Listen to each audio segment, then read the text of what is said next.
TRP game zone અગ્નિકાંડ બાદ તંત્ર હવે સફાળું જાગ્યું છે। એક તરફ શાળાઓ ખુલી ગઈ છે અને બીજી તરફ કેટલીક શાળાઓમાં ફાયર એનઓસી ના હોવાના કારણે ઘણી મુશ્કેલીઓનો સામનો કરવો પડી રહ્યો છે। શાળાઓની સાથે સાથે મોલ, હોસ્પિટલ અને રેસ્ટોરન્ટ સહિત દરેક જગ્યા પર ચેકિંગ કરવામાં આવી રહ્યું છે અને જે જગ્યા પર એનઓસી ન હોય તે જગ્યાએ અને સીલ મારવામાં આવી રહી છે। આ દરમિયાન ઘણા લોકોને મુશ્કેલીનો સામનો કરવો પડી રહ્યો છે। હોટલ એસોસિએશન અને પાર્ટી પ્લોટ એસોસિએશન દ્વારા રજૂઆત કરવામાં આવી છે કે શાળા અને હોસ્પિટલમાં જે રીતે છૂટ આપવામાં આવી છે તે મુજબ અમને પણ થોડો સમય આપવો। હાલ તો જરૂરિયાતમંદને ધ્યાનમાં રાખીને શૈક્ષણિક એકમો અને આરોગ્યને લગતી જગ્યાઓ પર કેટલીક છૂટછાટ આપવામાં આવી છે।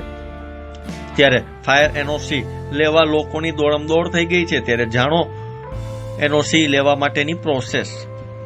જે દુઃખદ બનાવ બન્યો છે એ બધાને બહુ દુઃખ છે। નાના છોકરાઓ ગયા, પણ એની સામે અત્યારે તકલીફ એ છે કે અત્યારે બધા બીજા અમારા જે સ્ટાફના લોકો છે એમના નાના છોકરા છે। એના માટે અમારે કઈ રીતે આગળ પ્લાનિંગ કરવી એ ગાઈડલાઇન્સ આપે, એ ગાઈડલાઇન મુજબ અમે બધું સ્વીકાર કરવા તૈયાર છીએ। બટ સીલિંગ પ્લીઝ બંધ કરે અને એની સામે અમને ટાઈમ આપે, 2 મહિના, 2.5 મહિના, વોટ એવર ટાઈમ। અમે બધા જે એ લોકોના રિક્વાયરમેન્ટ હશે પૂરા કરશું અને જે કહેશે એવી રીતે ચાલશું। સાંભળવા માટે જ આજે આટલા બધા જણા ભેગા થયા છે। તમે જોજો કે 600 થી 700 જણા છે એટલીસ્ટ। હજી તો ઘણી એસોસિએશન આમાં નથી બી સંકળાયેલી, લાઇટિંગ એસોસિએશન છે, સાઉન્ડ છે, આ બધા રિલેટેડ છે બધા। સર ડેફિનેટલી બહુ મોટો ફટકો છે। મારો પોતાનો જ રેસ્ટોરન્ટ બંધ છે અત્યારે, તો હવે એ લોકોના સ્ટાફ માટે એ લોકોના રેન્ટ્સ બધું ચાલુ જ છે મારે।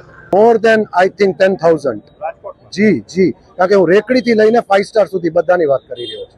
પ્રોસેસમાં અત્યારે અમે 3-4 વાર આવ્યા છે, પણ ત્યાંથી જ અત્યારે કઈ એક્સપેક્ટેશન જ નથી કે છે કે સાહેબ થોડો ટાઈમ આપો અમને હજી ગાઈડલાઇન્સ નથી મળી। પણ એ ગાઈડલાઇન્સને થોડુંક ફાસ્ટ ટ્રેક કરે, અમને એમાં જે તકલીફ થાય છે એનું વિચારે અને એની આગળ અમને નેક્સ્ટ જે સહકાર આપે, દેટ ઇઝ ધ મોર। હવે એનાથી સિવાય કાંઈ રહ્યું જ નથી। શાળા, હોસ્પિટલ અને શૈક્ષણિક એકમો માટેની કાર્યરીતિ અમે ગત અઠવાડિયા દરમિયાન અમલમાં મૂકી છે। તે મુજબ જે ફાયર એનઓસી ધરાવતા હોસ્પિટલ અને શાળા એકમો હોય એને બીયુ કે એમનું બાંધકામ 60 દિવસની અંદર નિયમિત કરી આપવાના સોગંદનામા સાથે આપણે ચાલુ કરેલી છે।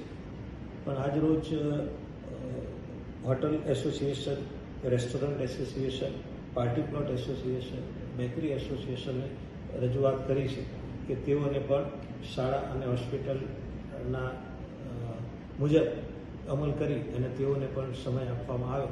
હાલ આપણે જરૂરિયાતને ધ્યાને લઈ શૈક્ષણિક સત્ર અને આરોગ્ય જેવી જરૂરી સેવાઓને ધ્યાને લઈ અને આ નિર્ણય કરેલો છે।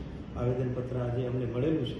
અમે વિચાર કરીશું કે આગામી દિવસોમાં તેઓની રજૂઆત પરત્વે શું કાર્યવાહી થઈ શકે છે। એ માટે એ તો જે ઇક્વિપમેન્ટ જે આપણા ફાયર સેફ્ટી એક્ટ હેઠળ રેગ્યુલેશન બનાવવામાં આવ્યા છે તેમાં દરેક પ્રકારના કેટેગરી વાઇઝ બિલ્ડિંગ ધ્યાને લઈ અને એમને કયા પ્રકારના ફાયર ઇક્વિપમેન્ટ સ્થળે લગાવવાના થાય છે એની બૃહદ જોગવાઈ થયેલી છે। એ જોગવાઈ મુજબ તેમના એ ફાયર ઇક્વિપમેન્ટ્સ અને સુવિધા ઊભી કરવાની થાય છે। ત્યારબાદ સુવિધા ઊભી કરાયા પછી એ લોકો ફાયર એનઓસી માટે અરજી કરે તો અમારા ફાયર ડિપાર્ટમેન્ટના જે અધિકારીઓ છે, અધિકૃત અધિકારીઓ એની સ્થળ મુલાકાત લેશે અને યોગ્ય રીતે ફાયરની વ્યવસ્થા કરવામાં આવેલી છે કે કેમ સ્થળે તેની ચકાસણી કરી અને ફાયર એનઓસી આપવા માટેની કામગીરી કરશે। અરજીઓ ઘણી આવેલી છે એટલે સૌપ્રથમ અમે અગ્રતાના રીતે જે શૈક્ષણિક એકમો અને હોસ્પિટલની અરજીઓનો પ્રાયોરિટીમાં નિકાલ કરવા માટેની કાર્યપદ્ધતિ અમલમાં મૂકી છે અને અમે થોડાક વધારે સમયગાળામાં પણ કાર્ય કરી અને બને તેટલી ઝડપથી આવી અરજીઓની પેન્ડન્સી ઓછી થાય એના માટે પ્રયત્નશીલ છે।